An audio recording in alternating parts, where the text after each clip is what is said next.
Some interesting new updates this morning in the UnitedHealthcare case. And defend, deny, depose was found engraved on the shell casings at the scene of the crime. Now, I want us to keep in mind that just because information is presented to the public does not always mean it actually happened. Sometimes police and investigators will use the media to put information out there to mislead the suspect that they are trying to catch. Their number one goal is to catch the suspect. They don't care if we are misinformed in the process and we're chasing our tails. They don't care. But let's just assume that that did happen, that the shell casings had the word defend, deny, depose engraved on them.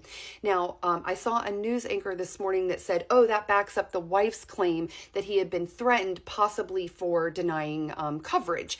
But in my mind, when I hear defend, deny, depose in one sentence, that has to do with the Department of Justice case that was against UnitedHealthcare, because those are legal terms. As you are hearing information about this case, I think it's vital that you follow really good, credible reporters in the field. And this morning, I saw NBC reporter Tom Winter, and I really liked his style. He didn't speculate, he didn't jump on, and he kind of set the tone. So I want to play a clip from that. I've been doing this long enough to know that sometimes a case looks like it's going down one specific track and you think you're right there, and then all of a sudden it shifts to something completely different. And I think that's something that the NYPD, in particular its current chief of detectives, Joe Kenny, preaches a lot to the detectives as far as keep your mind open. You don't know what's happening. You know, could that be writings that could try to throw police off? I really like how he reminds us, listen, sometimes you're going to get evidence from a crime scene that is meant to push us in different directions. Now, look, many times reporters and investigators have this, like, kind of language between them where, now we're not going to report it because we know, and you're not going to tell me, but you're helping me kind of know what direction this investigation is going, so that way I am not going in the wrong direction and wasting my resources. And now listen to something else that was reported this morning about the wife's comments. Lane CEO had been receiving threats recently, but had not been altering his travel routine. That is according to his wife. This investor conference was announced November 26, 2024, and it said in New York City.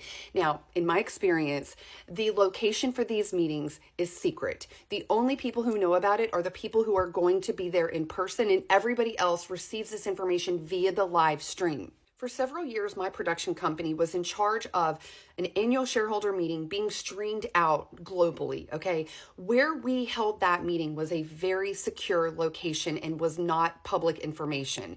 Now, we do know that some investors were at this meeting, so to some degree, some people were privy to the information of where this meeting was going to be.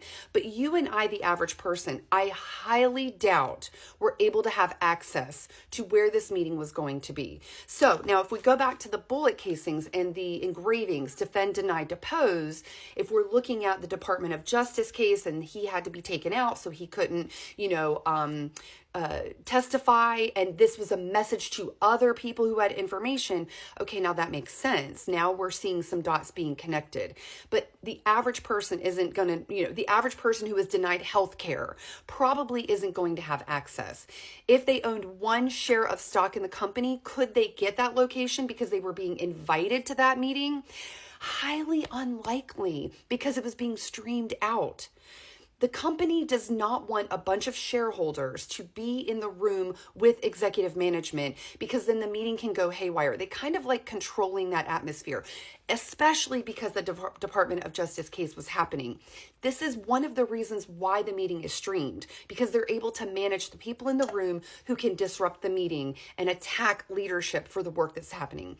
Now, keep in mind, UnitedHealthcare was doing pretty good. Aside from the Department of Justice investigation, revenues, $100 billion grew $8.5 billion year over year. Now, I have to mention this part. Demetrius Fields, who's a comedian, content creator, has a video. When I saw it, I was like, oh my God, this could be a tactic. He talks about how NYPD in press conferences is hyping up the shooter. How they're like, oh, the shooter had this, and we're impressed, and the shooter did this, and the shooter must have been doing this.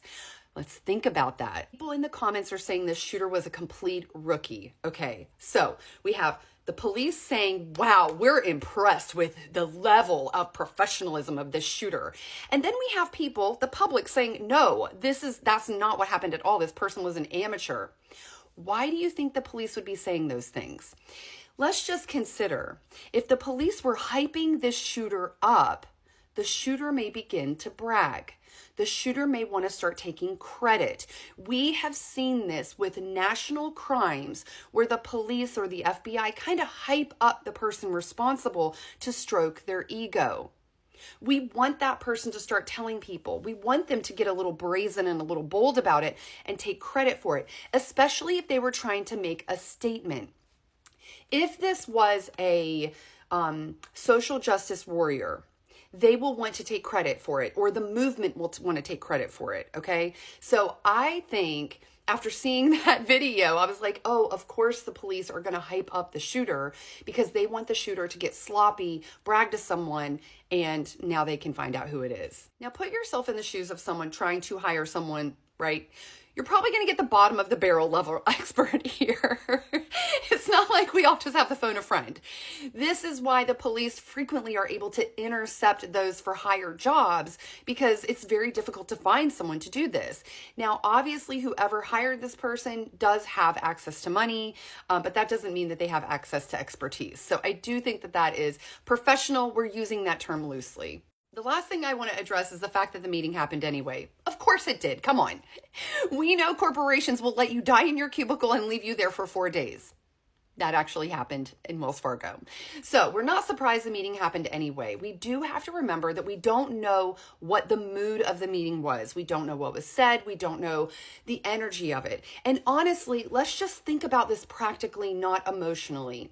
If all of the important conversations were going to be had about your company in that meeting for the 2025 prediction, then that probably means everybody was gathered who matters. What better time to address something that just happened that drastically impacts the company? What better time? We're already gathered here, okay? It's almost like when your family has a death in the family on Thanksgiving morning. Do you have Thanksgiving anyway? Well, yeah, you do, because all the food is already prepared. All the people were already coming into town. And actually, we all have to talk about what just happened this morning, okay? So it's not as callous as it sounds, even though we already know the corporations, yeah, they don't care. But keep that in mind. It actually makes sense that they continued with the meeting and talked about what happened. In addition, that meeting was a looking forward to 2025. Lots of people who are insured by that company depend on it. Lots of healthcare providers who use that company depend on that meeting and the business continuing. Lots of jobs depend on that. Lots of money moving around depend on that. We've all been in a personal situation where something awful happened, but we still had to go forward with the business of the day. It doesn't mean that we were like, well, here we go, let's just go back to work. We don't know the mood of the meeting, and we don't really know how it impacted the people in the meeting emotionally. So that when people say that, I'm like, well, obviously the meeting went on, and then also let's think about why the meeting went on. We know the first 48 hours are the most critical. This case is moving fast. Please make sure that you are following and listening to people who are logical, present information for you to make your own discernment. And I highly encourage you to follow people who are actually in the field, the reporters such as NBC's Tom Winter, who's actually in the field getting this information firsthand. It's always the most credible.